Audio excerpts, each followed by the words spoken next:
Good. So, when you lose, a player like Isaiah likely for a few weeks here, how does that affect the tight end group? Who are you looking to maybe step up for that spot? Well, the whole team will step up on offense. The whole unit will. But tight end wise, we got a lot of opportunities for Charlie. Pat will have his role. Obviously, Mark will have his role. Young guys getting opportunities. So excited to see it take place. Early in training camp. Charlie made the most of virtually all of his receiving opportunities last year, really developed as a blocker. Likely out for a little while. What are you going to be looking for from him in terms of taking the next step, especially as he heads into a contract? Yeah, I mean, he's just going to do his job, whatever we ask him to. If it's in the run game, he's going to continue to do that at the point of attack. He's excelled really protection-wise so far to start training camp. And then in the route game, you see some separation that he's doing there too. So he'll have his role. There's really no one person that replaces one person. So we'll all do it as a unit, George,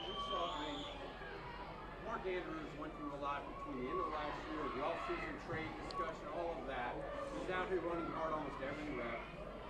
How has he been for you from, say, over the winter through now? What's it been like working with him? Yeah, I mean, he's a pro, all right, and this is a new year and it's new challenges. Everything that we did last year, we're moving on to 25. So whatever we did well, whatever we did poorly, whatever we need to improve on, we're on to 25, and now let's get better and let's get ready for the season. So it's been an easy transition. He's a good pro. I love working with him every day, and nothing but positive stuff from me and Mark.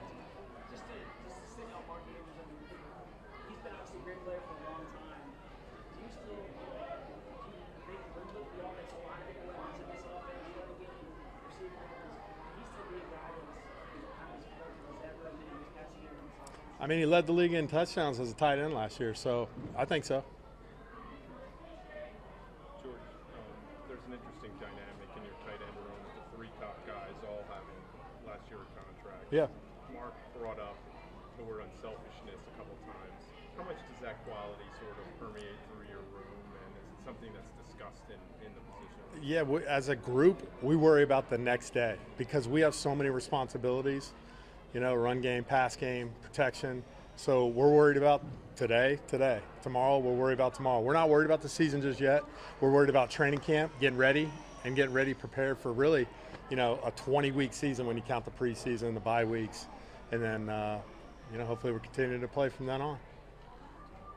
I'm curious for your thoughts about Lucas Scott, rookie making the transition. Yeah, I mean, that's what it is. It's transition right now, so he's digesting a lot.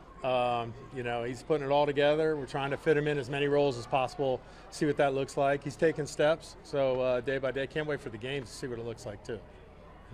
We're going to be talking to Charlie in a little bit. What have you seen out of him? Obviously strong with the run blocking. What have you seen kind of his growth as far as even pass catching at the NFL? Yeah, I think he's one of the most. He's like one of the smartest players that I've been around. He knows everybody's responsibility. He knows what plays next on Coach Monken's sheet. He has a very good intuition defensively of what's going on. So we put a lot of pressure on him to go out there and react and to play fast too. So he's putting that all together. And now we just got to see it, for full 4 quarters. That's what we're looking at. Pat Ricard's a guy who can do a little bit of everything. How does his versatility allow you to kind of expand the playbook at tight end position? I mean, it's unbelievable what he adds to our offense. 2-back stuff, inline stuff, protection. We're not just asking him to chip and get out. He's protecting against some of the elite pass rushers in our division. So, and he's producing. He's produced for his whole career. He does a good job of taking care of his body. He's attentive. He's really into preparing for the next day too. There's not anything we can get him on. We try to quiz him a lot on a lot of stuff. So all the different roles he's excelling. We love, I love coaching Pat. Really do. Yeah. On Pat, you said last year that there was a bit of a learning curve to being the lead blocker for Derrick Henry. With this being year 2 together, do you see that partnership being further ahead now compared to where it was? Yeah, I think every day he's getting better. Him and Derrick talk a lot.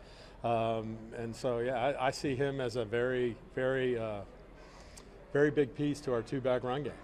He's out there in every block pretty much in front of Derrick. So, we love him. George, You had DeAndre Hopkins years ago in Houston. Mm-hmm. What's it like having him back, and how good of is an influence on that, on not just the wide receivers, tight ends, all the passing? Well, the one-handed catch I've seen quite a few times before, so I love it. It's a lot of juice, a lot of knowledge too. Very good brain for the game too. Knows where to sit in zones. Has a lot of good points for our guys too out in the route game. So yeah, it's good to be with Hop again. Yeah. I appreciate Good it. guys. Thank you.